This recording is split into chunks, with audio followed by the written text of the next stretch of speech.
and welcome back to my channel. Today I'm going to share with you some top tips for mums, it could be dads, but for mums who have got young children and they're trying to fit some yoga practice in. So my first top tip is to let go of the 1 hour perfect practice time that you may be used to or you may think is what is needed to have a yoga practice, and instead focus on 5 to 10 minute chunks, trying to fit them in every day.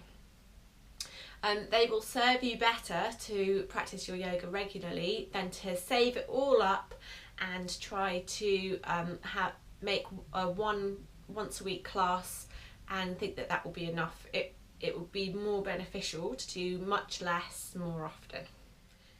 Number 2, to prioritise getting onto your yoga mat. So the temptation when your small child goes down for a nap is to get jobs done, so prepare dinner, empty the dishwasher, put a washing load on, that kind of thing. And I'm suggesting that you set a timer for 10 to 15 minutes, whatever you think you can afford, and then spend that time either doing pranayama, breath work, meditation, yoga. Just have those 15 minutes. You'll feel so good afterwards that getting all the other jobs done will happen. It's all going to happen, but you're going to feel better as you approach that. Suggestion number 3 is for those who've got older children that perhaps they might be preschoolers, or you homeschool, or it's the summer holidays and your children are around but they don't need a nap, and I'm suggesting afternoon quiet time. And that is good for everybody, so the kids can be in their room, they can watch DVD, they can just chill out for an hour or so, and you can use that time towards your yoga practice. So you may not wish to spend the whole of that time doing yoga. You could spend your 10 to 15 minutes on it, but it's a really great chance to do some journaling about your yoga, to maybe look at some videos or follow a short sequence that way.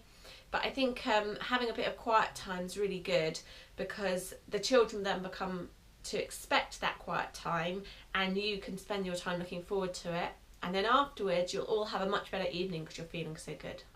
Suggestion number 4 is for when you're going through tantrums with your little one, or even not that little one having a tantrum, remind yourself to breathe and to think of that experience as part of your yoga practice. So breathing through it, knowing that this moment will pass, knowing that you can take something from it, you can learn from it.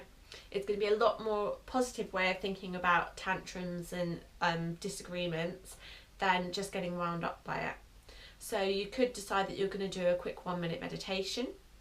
You could decide that you're going to just take 10 seconds, or you could decide that you're going to take 5 deep breaths in and out just to calm and focus you.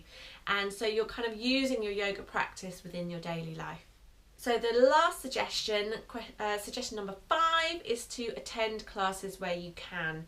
And I know that this is not always possible, and it might feel out of reach. You might find that it's too expensive where you live, or that there aren't that many around. But what I would suggest doing is just every now and again seeing if you can attend some sort of class or day retreat, or just something that will help to re-energise your home yoga practice if it's not possible for you to go regularly to a class. And I think that that's one way of also picking up some ideas and tricks from other people, and to keep yourself feeling interested in it, knowing that there's always something new to learn.